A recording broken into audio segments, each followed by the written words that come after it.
देखिए डीडीसी का चुनाव लड़ा था, जीत भी गए थे और लोगों के साथ काफ़ी लोगों को उम्मीदें काफ़ी थी डीडीसी को लेकर। अब यहाँ असेंबली के चुनाव भी होने वाले हैं, लेकिन लोगों की प्रॉब्लम्स जो हैं अभी तक सॉल्व नहीं हो पा रही हैं। हमने बात मनरेगा की थी, जो लोगों का रोज़गार था वो अभी तक लोगों को नहीं मिल पा रहा है। 6 महीने बीत जाते हैं, अभी तक शीट नहीं निकलते हैं। हम इसकी मजम्मत भी करते हैं और एडमिनिस्ट्रेशन के खिलाफ कार्रवाई भी करना चाहेंगे। मैं इसलिए खामोश हूँ क्योंकि मैं वक्त और दे रहा हूँ एडमिनिस्ट्रेशन को कि अगर आरडीडी के लोग कुछ दिनों के अंदर जो है लोगों के शीट नहीं निकाल पा रहे हैं या सरपंचेज और मेंबर साहिबान लोगों के काम नहीं कर पा रहे हैं तो उनके खिलाफ एक बहुत बड़ा एहजाज होगा और हम ऐसा चक्का जाम लगाएंगे जिस तरीके से किसान इस वक्त दिल्ली की सड़कों में है और पूरी सड़कें जाम कर देंगे। ना ही यहाँ से आगे जाने को किसी को इजाज़त होगी और ना ही वहाँ से आगे आने को किसी को इजाज़त होगी। देखिए एक चीज़ मैं बताना चाहूँगा, आज का हमारा जो मकसद रहेगा, यहाँ आप देखेंगे कानून आवाम के लिए लागू होता है। छोटा सा मास्क नहीं लगाया है तो रेड क्रॉस भरना पड़ता है, फाइन भरना पड़ता है। अभी एक ड्राइवर को इन्होंने 2000 का चालान काटा है मास्क पर, लेकिन वहीं जिस गाड़ी में पुलिस की गाड़ी अभी जा रही थी, मैंने उसमें देखा कि उनका ड्राइवर वो खुद मास्क लगा कर नहीं था। अभी यहाँ पूरे आप इलाके में देखेंगे मास्क लोगों ने नहीं पहने, मैंने खुद भी नहीं पहना है। लेकिन प्रॉब्लम ये हो रही है इनके लिए कानून नहीं होता है। 2000 जो जुर्माना किया एक ड्राइवर को किया और वो मजबूर हो गया, उसने ये तक कह दिया कि मैं अपने बच्चों को मार भी सकता हूं और जहर देने का भी काम करूंगा। कहीं ना कहीं लोगों को मजबूर किया जाता है, टॉर्चर किया जाता है हर डिपार्टमेंट की तरफ से। आप किसी भी एडमिनिस्ट्रेशन की बात करें, हर डिपार्टमेंट अपना काम जो है कानूनी तरीके से कर रहा है, लेकिन जो ये गैर कानूनी काम करते हैं, जहां लाखों का स्कैम होता है, वहां उनके खिलाफ कानूनी कार्रवाई कौन करेगा? महराज आवाम के साथ इनकी चमड़ी उधेड़ने का काम यकीनन करेगा। मैं ये कह रहा हूं कि करप्शन जो है यहां बहुत ज्यादा है। अभी भी आप देखेंगे, मैंने छोटी सी एक बात बताई थी कि गैस जो हमारा यहाँ है, एक एजेंसी से लेकर एक डिपार्टमेंट तक, एक चपरासी से लेकर एक ऑफिसर तक, करप्शन पीक पर है। स्कैम बहुत हो रहे हैं, लेकिन लोगों के लिए कानून है और इन लोगों के लिए कोई पूछताछ नहीं है। एक गरीब को यह बताया जाता है कोर्ट का सहारा कर लीजिए, एक गरीब को यह बताया जाता है कि अगर आपको कोई पैसा मांग रहा है तो एडमिनिस्ट्रेशन तक जाइए। उस आदमी को कोई पैसा भी नहीं होता है। मैं आपको छोटी सी बात बताऊंगा, गैस एजेंसी हमारे पास है, फरीदिया गैस एजेंसी हुआ करती थी, डोडा से सप्लाई होती थी। वहीं हमारे यहाँ बागे-गनी एक एजेंसी बनी है। अफसोस के साथ एक बार फिर कहना पड़ रहा है मुझे, अगर बागे-गनी एजेंसी हमारे यहाँ है, 5 किलोमीटर तक होम डिलीवरी होनी चाहिए थी, लेकिन अभी तक नहीं मिल पा रही है। और वहीं मैं लोगों को एक चीज़ बताना चाहूँगा, अगर हमने फरीदिया से उठाकर बागे-गनी से लिया, अगर हमने करतार से छोड़कर बागे-गनी से उठाया, लेकिन आज अगर बागे-गनी भी हमें 1000 का गैस सिलेंडर दे दे, अगर गवर्नमेंट रेट 800 या 850, सब्सिडी हम लोगों को पता नहीं है। सब्सिडी के लिए मैं लोगों को एक चीज़ बताना चाहूँगा, देखिए लोगों को कोऑपरेट करना पड़ेगा। एक पासबुक होती है गैस की, वो पासबुक लेकर आए और उस पर एंट्री करवाइए और 5 किलोमीटर तक वही रेट होगा जो एजेंसी का रेट है।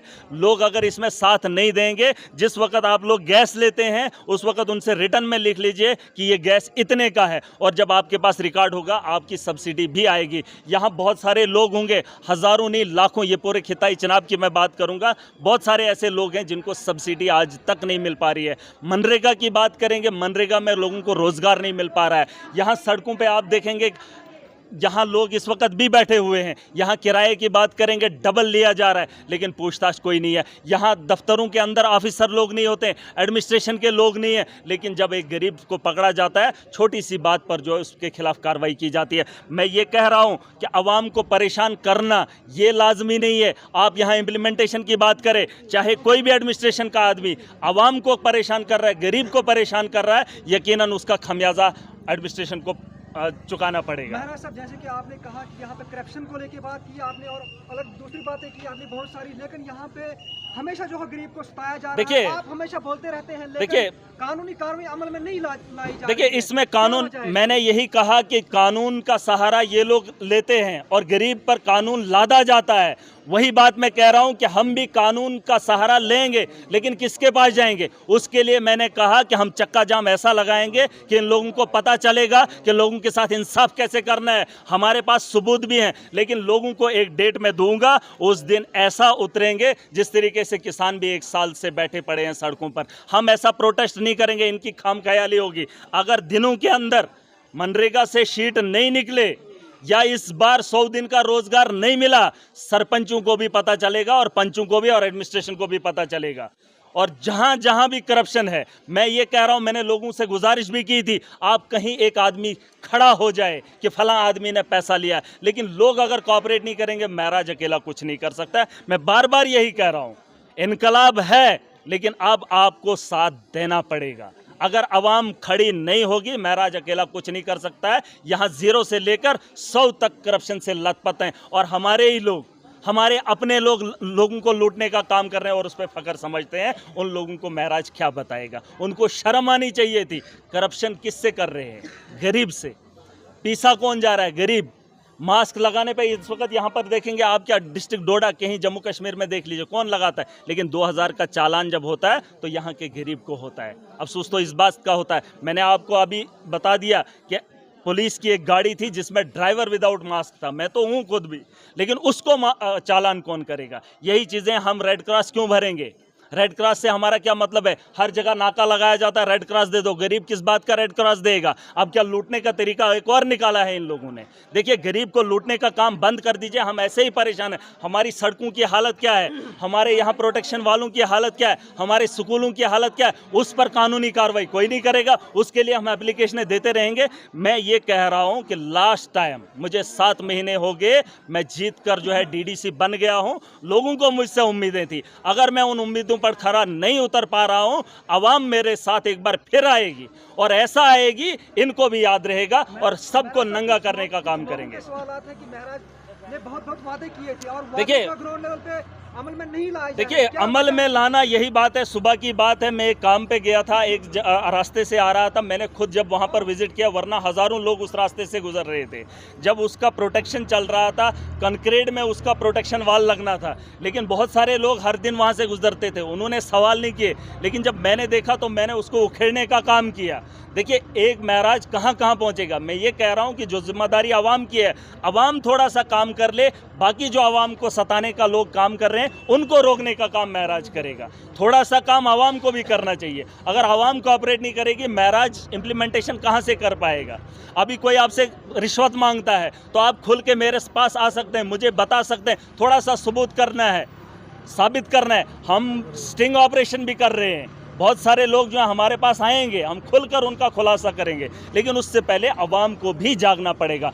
बिना आवाम के हम यहाँ इम्प्लीमेंटेशन नहीं कर सकते हैं। और अल्टीमेटम मैं दे रहा हूँ RDD को, बाकी डिपार्टमेंट्स को, ये जो है ये रिश्वत खाना ये बंद कर दो। उससे बेहतर है यहाँ गली में आकर या मस्जिद के बाहर बैठकर जो है ये भीख मांगने का काम करो। किसी गरीब को लूटने की बात, ये कोई बहादुरी का काम नहीं है, वरना अगर कहीं हमारे हत्थे चढ़ गए, सर मुन्ना तो कन्फर्म है। मैंने लोगों को बार बार कहा है, जो आपसे इस किस्म की डिमांड करता है उसको वीडियो भी बना लीजिए, पकड़ भी लीजिए और सर भी मूंद दीजिए। और जो स्याही आपने इलेक्शन के दौरान इस वाली उंगली को लगाया था, वही स्याही इनके चेहरे पर जिस दिन लग जाएगी, 6 दिन जब ये मुँह भी धोएं लेकिन वो रंग ना उतरे, इनको पता चल जाएगा कि वोट की ताकत क्या है। और ये बताना इन लोगों को बहुत ज़रूरी है। बहुत बहुत शुक्रिया।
रॉयल बेकरी एंड कन्फेक्शनरी, पोदखा वागुरा रोड, न्यू कॉलोनी, शकवारा।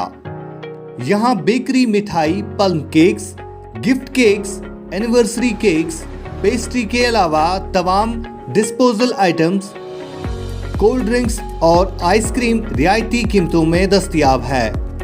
तशरीफ लाइए रॉयल बेकरी एंड कन्फेक्शनरी, पुतखा वागुरा रोड, न्यू कॉलोनी, शक्वारा। मजीद मालूमात के लिए राब्ता करें 9622578419 9596580544।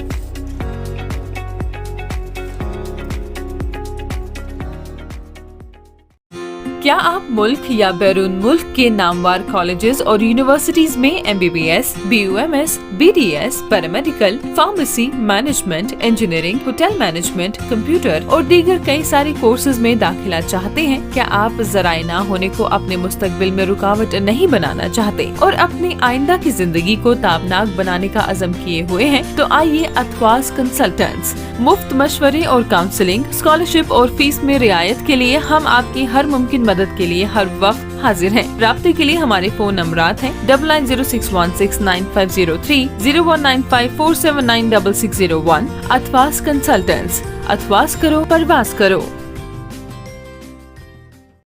Rakib Sir's Excellence Parepura Srinagar offers coaching for 11th, 12th, Arts and Commerce, all subjects with Valley's top faculty on board. Visit Rakib Sir's Excellence Parepura Srinagar. Call on 9622 888 333 9469 888 333.